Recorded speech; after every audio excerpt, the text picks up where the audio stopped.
बच्चों, plant kingdom का जो अगला टॉपिक है वो है टैक्सोनॉमी, प्लांट टैक्सोनॉमी।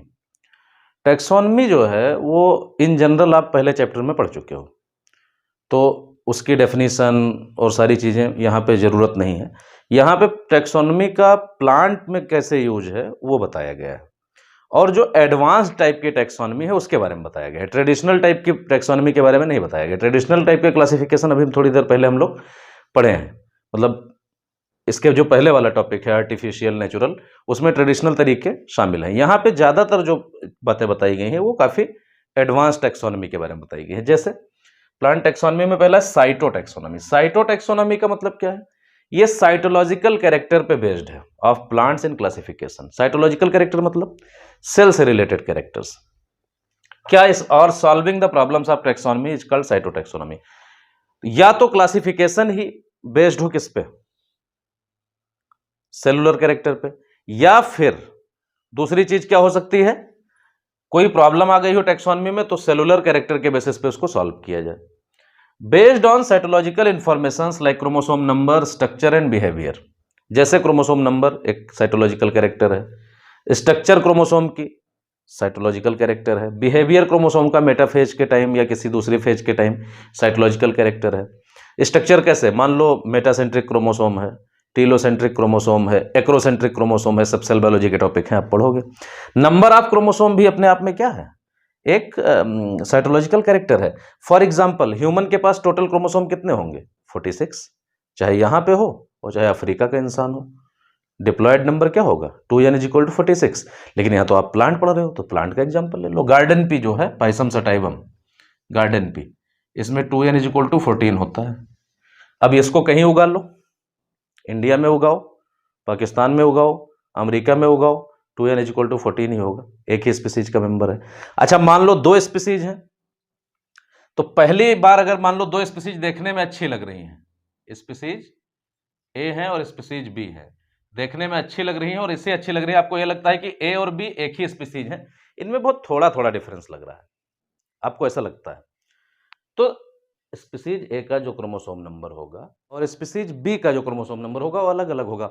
मान लो सपोज दैट कि 2n= इसमें आया 16 और इसमें 2n= आ गया 22, तो इससे प्राइमरली पता ये लग गया कि ये देखने में तो सिमिलर लग रही है लेकिन दो अलग स्पीसीज हैं। बाकी के एनालिसिस बाद में करेंगे। तो साइटोलॉजिकल कैरेक्टर इस तरह से बेस्ड होते हैं। दूसरा है कीमोटैक्सोनॉमी। कीमोटैक्सोनॉमी का मतलब क्या है? कीमो से पता चल रहा है केमिकल, तो it is based on the chemical constituent of cells. अब केमिकल दो तरीके के हो सकते हैं, एक तो जो कॉमन केमिकल्स हैं, एनर्जी मॉलिक्यूल्स, कार्बोहाइड्रेट्स, प्रोटीन, या फिर जो जेनेटिक मटेरियल्स हैं, डीएनए, आरएनए, ठीक है, जेनेटिक कॉन्स्टिट्यूएंट, न्यूक्लिक एसिड जो है ये, या तो फिर सेकेंडरी मेटाबोलाइट्स हैं, फिनोलिक्स, टैनिन, ये सब। तो कौन कौन से? Alkaloids, carotenoids, tannin, polysaccharide, nucleic acid, amino acid, fatty acid, aromatic compound, etcetera.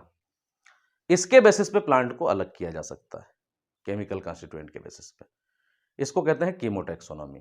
अब मान लो कोई एल्कलॉइड किसी एक्स प्लांट में है, किसी में नहीं है, तो इस बेसिस पे दोनों को अलग करते हैं। जैसे मान लो तंबाकू है, तंबाकू में एक एल्कलॉइड है निकोटीन, जो दूसरे उससे मिलते जुलते उस फैमिली के दूसरे प्लांट्स में नहीं है, ठीक है, तो वो तंबाकू को उससे अलग करता है। तो केमिकल कॉन्स्टिट्यूएंट के बेसिस पे अलग करना क्या है? कीमोटैक्सोनॉमी।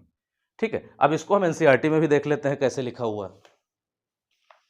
एनसीईआरटी में भी देख लेते हैं क्योंकि बच्चों की डिमांड है कि एनसीईआरटी में मार्क कराइए।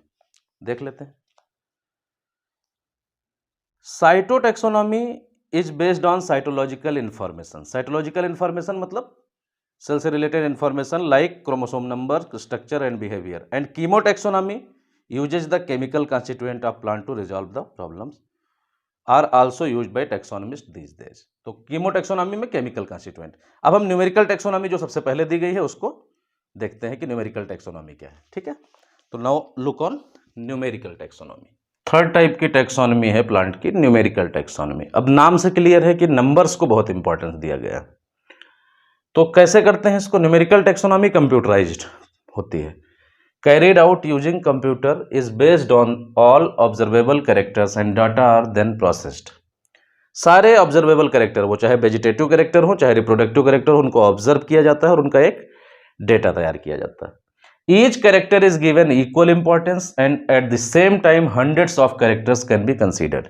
हर कैरेक्टर को इक्वल इंपॉर्टेंस देते हैं, चाहे वो वेजिटेटिव हो, चाहे वो रिप्रोडक्टिव हो, चाहे वो कोई और कैरेक्टर फाइंड आउट हुआ हो, और सैकड़ों कैरेक्टर हम एक बार में स्टडी कर सकते हैं। अब एक प्रॉब्लम यह आती है कि यहां पे भी हम इक्वल वेटेज दे रहे हैं। क्या? इक्वल वेटेज दे रहे हैं, लेकिन जाहिर सी बात है जो वेजिटेटिव कैरेक्टर है उसमें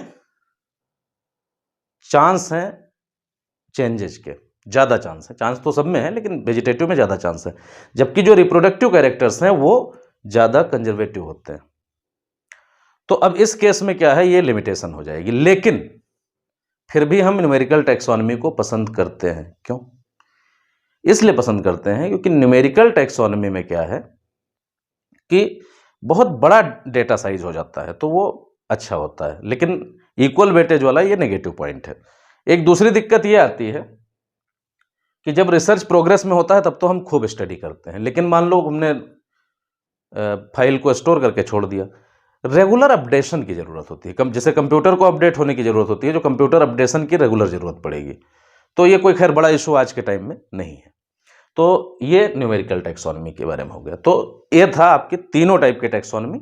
साइटो टैक्सोनॉमी फाइटोकेमिकल्स पे बेस्ड है, इसलिए कीमो टैक्सोनॉमी कहेंगे, और न्यूमेरिकल टैक्सोनॉमी। ठीक है, 3 टाइप की टैक्सोनॉमी इस चैप्टर में, इनके बारे में जिक्र है थोड़ा सा। फिर इसके बाद हम एल्गी से स्टार्ट करेंगे। Thank you.